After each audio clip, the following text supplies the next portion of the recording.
சிந்து பைரவி பிரம்மு பைரவி கோவப்பட்டு ஆறுமுகத்துக்கிட்ட சண்டை போட்டுட்டு இருக்காங்க. சிந்துவை அரெஸ்ட் பண்ணி கூட்டிட்டு போறாங்க. அப்போ கூட ஒரு வார்த்தை பேசலன்றாங்க. நான் என்ன பண்ண முடியும்ன்றாங்க. அவ்வளவும் அவங்க பண்ணி பேசிட்டு இருக்காங்க. நான் குறுக்க பேசினா தப்பா இருக்க வச்சு கொஞ்சம் கூட உனக்கு கஷ்டமா இல்லையான்றாங்க. அப்புறம் சிந்துவோடைய அப்பா அம்மாலாம் வராங்க. உடனே அன்னபூரணிக்கிட்ட அம்மா என்னம்மா என் பொண்ணு அரெஸ்ட் பண்ணி கூட்டிட்டு போயிருக்காங்க, நான் அட்வொகேட் எல்லாம் வச்சு ரெடி பண்ணியிருக்கேன், கண்டிப்பா சிந்துவை வெளியே எடுத்துருவாங்க, கவலைப்படாதீங்கன்றாங்க.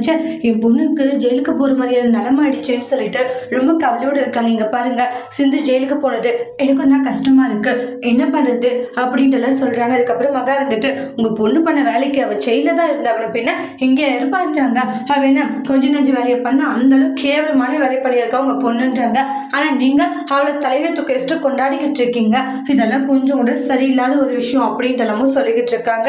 இங்க பாருங்கம்மா, எங்க பொண்ணு உங்களுக்கு பிடிக்காது இருக்கலாம், அதுக்காக என் பொண்ணு தப்பு பண்ணன்னு மட்டும் சொல்லாதீங்க, அவ என்னைக்குமே தப்பு பண்றவ கிடையாதுன்றாங்க.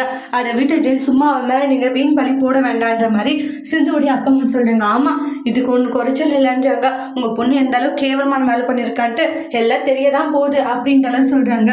இவ்வளவு ஆதாரத்தோட தென்னந்தெளிவா நாங்க புரிய வைக்கிறோம், ஆனா அப்பயுமே உங்க புள்ளியை நம்புறீங்க, அப்ப என் புள்ளைய நம்ப மாட்டீங்களா அப்படின்ற மாதிரி எல்லாம் மகா ஆர்குமெண்ட் பண்றாங்க. என் அக்கா அன்னபூரணி அக்கா என் புள்ளைய நம்ப மாட்டேன்றாங்க. அந்த இப்போ எங்கேயே சிந்துவை நம்புறாங்க, என் புள்ளைய நம்ப மாட்டேங்கிறாங்கன்ற மாதிரி மக ஃபீல் ஆகுறாங்க. அதுக்கப்புறமா இங்க பாருங்க, கவலைப்படாதீங்க, அட்வொகேட் வச்சிருக்கோம், கண்டிப்பா சிந்து வெளியே வந்துருவான்ட்டு சமாதானப்படுத்திட்டு இருக்காங்க அன்னபூரணி. எப்படி சிந்துவை வெளியே எடுக்க போறாங்கன்ட்டு நெக்ஸ்ட் வீடியோல வெயிட் பண்ணி பார்க்கலாம். தேங்க்யூ.